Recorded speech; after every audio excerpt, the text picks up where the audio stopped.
Have you ever watched a swing ride at an amusement park and noticed something interesting?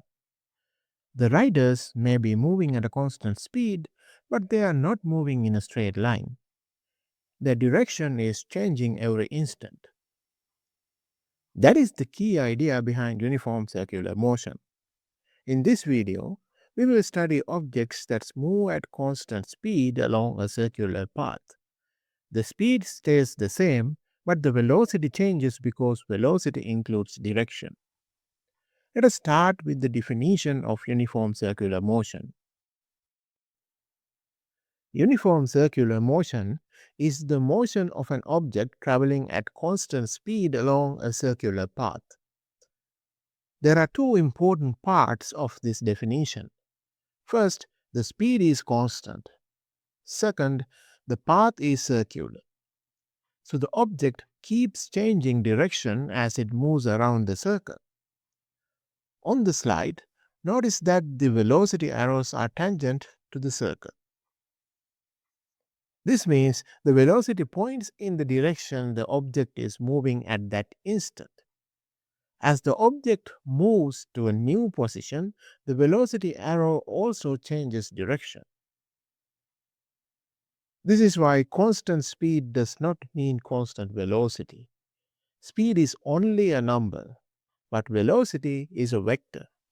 Since direction changes during circular motion, the velocity changes even when the speed remains constant.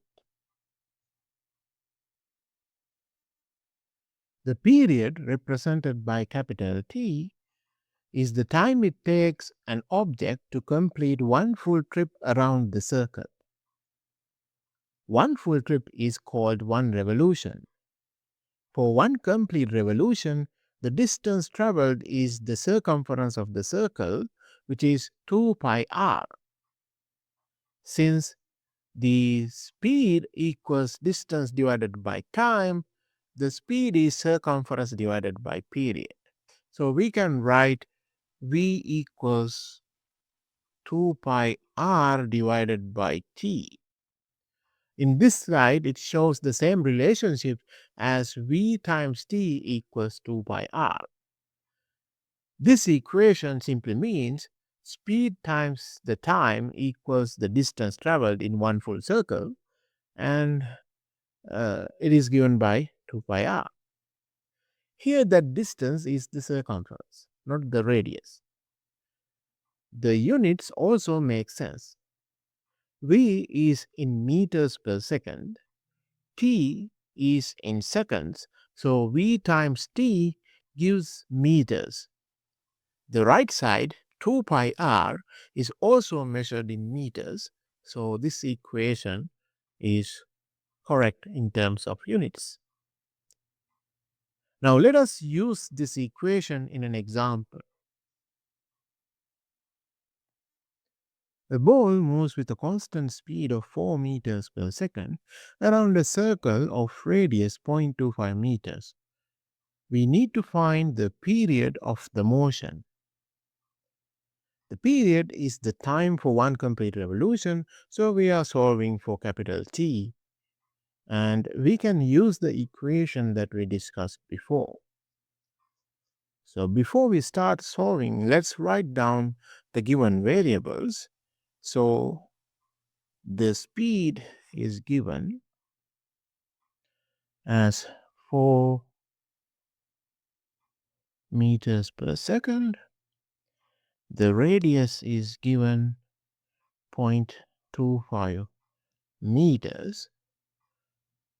And we need to find the period.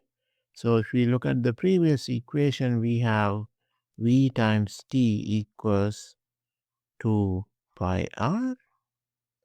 So from this, if we divide both sides by v, we get the period is equals to 2 pi r divided by the speed v. Now we can start substitute the values.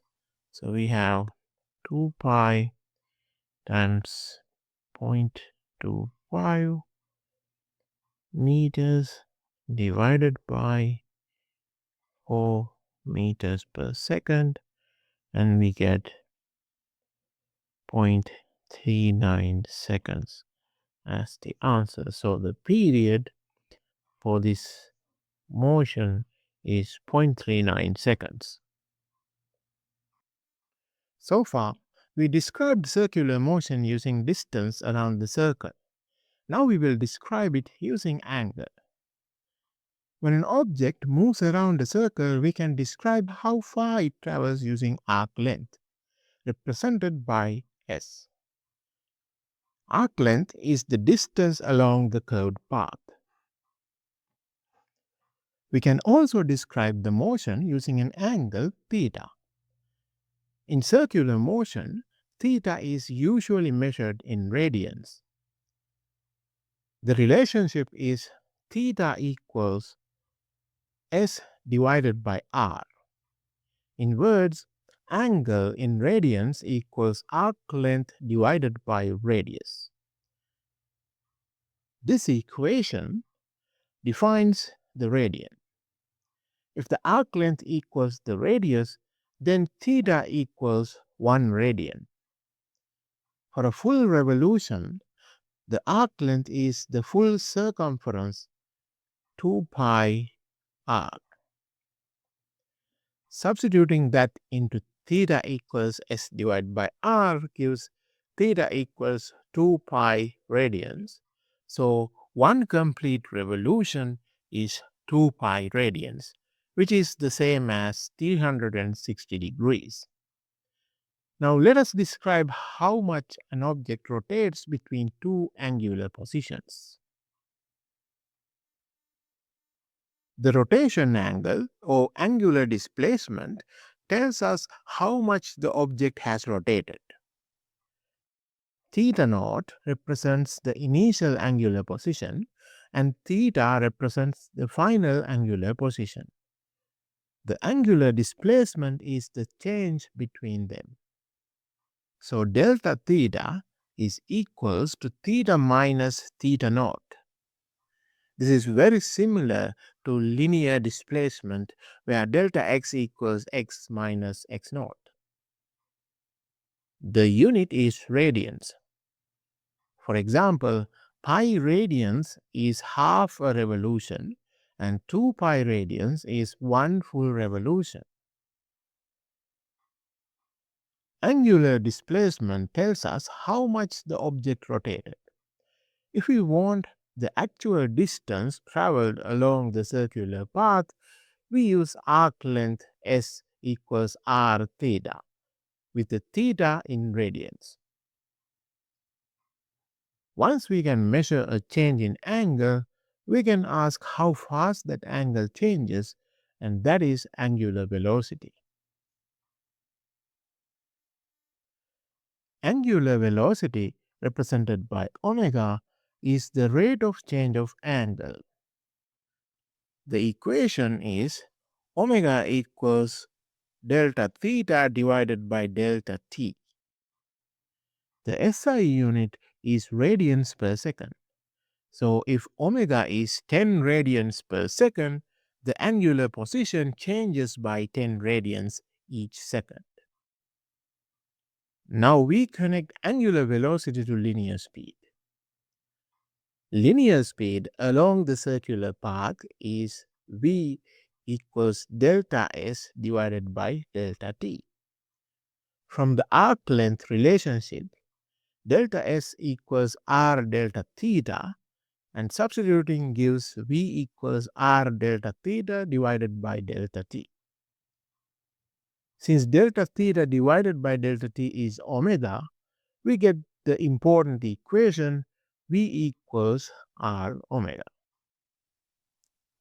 This tells us that linear speed depends on both how fast the object rotates and how far it is from the center. For the same angular velocity, a point farther from the center has a larger linear speed. Now let us use v equals r omega in a tire example. We are asked to calculate the angular velocity of a car tire. The tire radius is 0.3 meters and The car travels at 15 meters per second.